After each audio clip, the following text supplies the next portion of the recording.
In today's video, I'm going to teach you how to manage contacts in Smartsheet. To follow along, make sure you're already signed into your Smartsheet account. We'll start from the Smartsheet homepage. From your browser, go to the Smartsheet home screen. This is your main dashboard where you can see your recent sheets, workspaces, and other resources. At the top right of the homepage, look for the account or profile area that's highlighted in this guide. This is usually where Smartsheet groups user settings and account options. Click that highlighted area to open a small menu. From this menu, select the option called My Smartsheet Contacts. This opens a dedicated window or panel where all of your personal Smartsheet contacts are stored. These contacts are what you'll use when you share sheets, assign tasks, or send notifications within Smartsheet. Inside the Contacts window, you'll see an option labeled Add. Click on Add to start creating a new contact. In some layouts, you may see Add in more than one place, such as a main Add button and another in a submenu.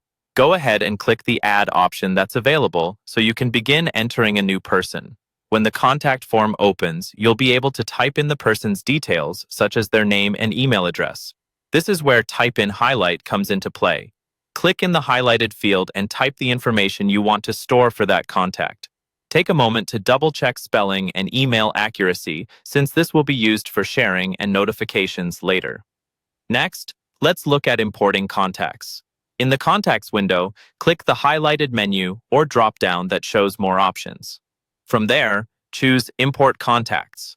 This lets you bring in multiple contacts at once instead of adding them individually. You'll see different import options. To import from services like Outlook or Yahoo, choose the .csv option. A CSV file is a simple spreadsheet file that many email and contact tools can export.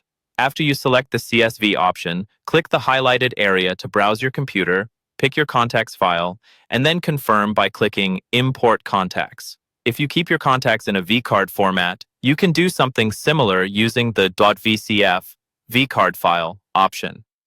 Select that option, choose your vCard file from your computer, and import it into Smartsheet. You can also export your Smartsheet contacts. Click the highlighted Options menu again, then choose Export Contacts. Select the .csv option to download your contacts as a file that you can use in other tools or as a backup. By using Add, Import, and Export within My Smartsheet contacts, you'll keep your contact list organized and ready to use across all your Smartsheet projects.